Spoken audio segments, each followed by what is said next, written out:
estrategia del día es traída para vos por bloomberlinia.com. Muy buenos días, estrategas. Soy Francisco Aldaya, jefe del Buró de Argentina en bloomberlinia.com, y hoy es un día especial para mí porque es mi cumpleaños, así que si querés saludarme te invito a dejarnos un mensaje en los comentarios o en X. Como siempre, no se olviden de darle clic al botón para seguir a este podcast, de compartir este capítulo, de activar las notificaciones y si les gusta lo que hacemos acá de lunes a viernes, ¿por qué no darnos un 5 estrellas o un pulgar arriba en YouTube? 1.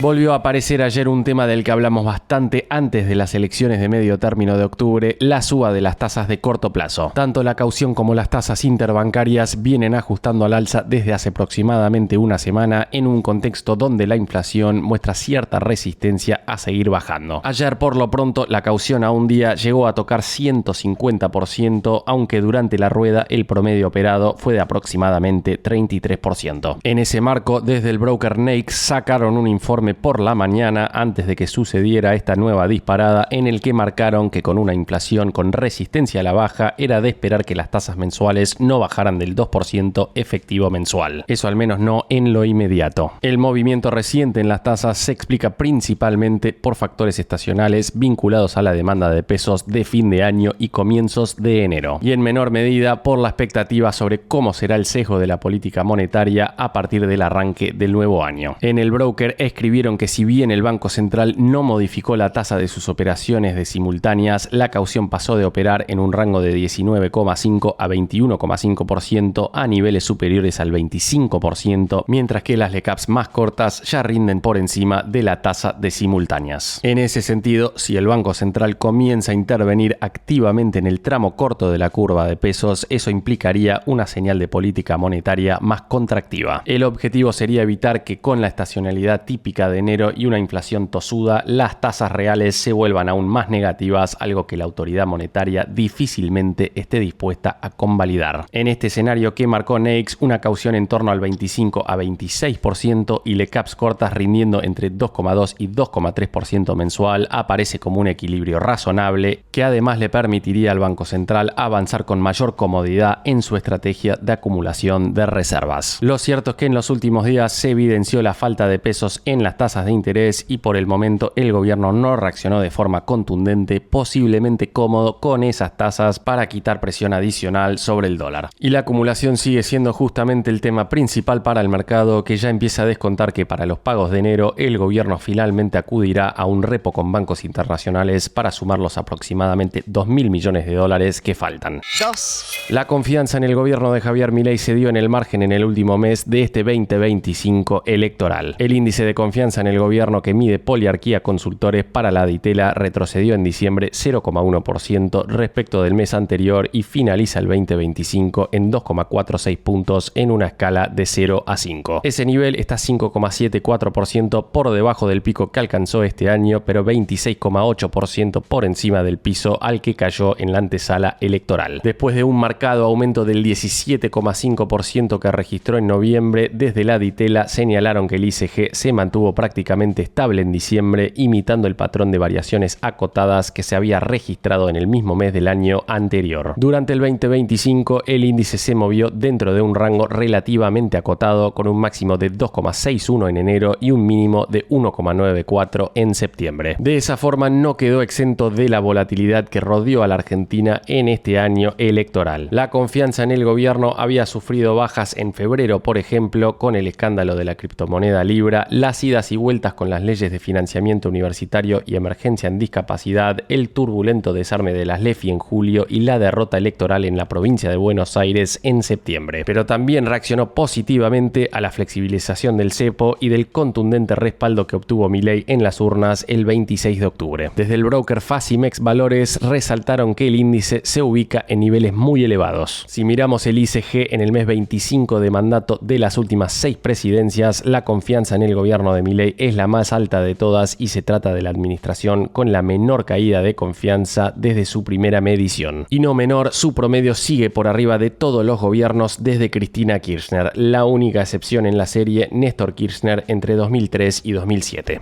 3. Para los que siguen de cerca al mercado estadounidense, JP Morgan publicó esta semana su visión para el 2026 con un tono optimista. Por lo pronto, el banco estima que el S&P 500 va a alcanzar los 7.500 puntos hacia finales del año entrante, eso desde los 6.900 de ayer. Y esa suba apoyada en ganancias superiores al promedio histórico y un ciclo de inversión impulsado por la IA. Desde el JP Morgan anticipan un crecimiento de utilidades de entre 13 y 15% anual, con un estimado de $315 en ganancias por acción para el 2026. La tesis también se apoya en la solidez del consumo, una política monetaria menos restrictiva, es decir, bajas de tasas, y una asignación acelerada de capital hacia infraestructura tecnológica. Y un dato que destacaron es que las acciones vinculadas a la inteligencia artificial, lo que llaman el AI 30, ya representa el 44% del market cap total del S&P 500. En su escenario base para el año que viene, el JP Morgan contempla 2 recortes de la Fed y en un entorno más favorable, con la inflación cediendo más rápidamente de lo previsto, incluso vislumbran un S&P 500 superando los 8.000 puntos. En esa línea, sector por sector, el banco muestra su preferencia por la tecnología, con ventajas competitivas en IA, semiconductores, software empresarial, además de infraestructura, transporte ferroviario, transporte aeroespacial, energía y servicios financieros. Entre sus 57 acciones preferidas para el 2026 aparecen nombres como Alphabet, Broadcom, Nvidia, Salesforce, Eli Lilly, Visa, Caterpillar, ExxonMobil, Citigroup, Boeing y United Airlines, entre otras. La selección abarca distintos estilos de inversión, lo que refuerza la visión del banco sobre la necesidad de diversificación estructural en un entorno macro volátil. No te pierdas la lista completa en bloomberglinea.com.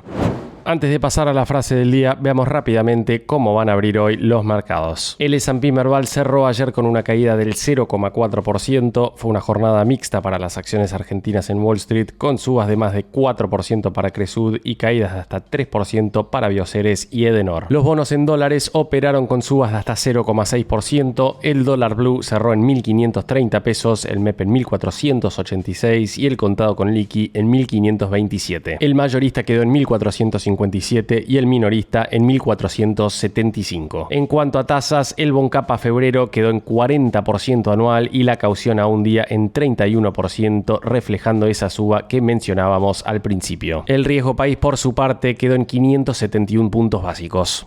La frase del día. Antes de irnos, escuchemos lo que dijo ayer Luis Caputo en X. Argentina es un país que desde hace décadas regula para la excepción y le hace padecer el costo de esa locura a todos los ciudadanos que nada tienen que ver con lo que estas regulaciones pretenden conseguir. El fin de semana, el ministro había salido a criticar a los bancos que piden información excesiva a los clientes cuando depositan o hacen transacciones por grandes montos. El ministro alentó a la gente a ir al Banco Nación, que según él cumplirá con la nueva ley de inocencia fiscal. Esto fue un nuevo capítulo de la Estrategia del Día Argentina. Yo soy Francisco Aldaya, jefe del Buró de Argentina de Bloomberg Línea, y me podés seguir en X en @franaldaya. No se olviden de darle clic al botón para seguir a este podcast y a la campanita para que se enteren al instante cada vez que sale un capítulo de lunes a viernes. Espero que tengas una gran jornada productiva. Esto fue La Estrategia del Día Argentina, escrito y narrado por Francisco Aldaya. Producido por Arturo Luna y Daniela Hernández. Que tengas un día muy productivo.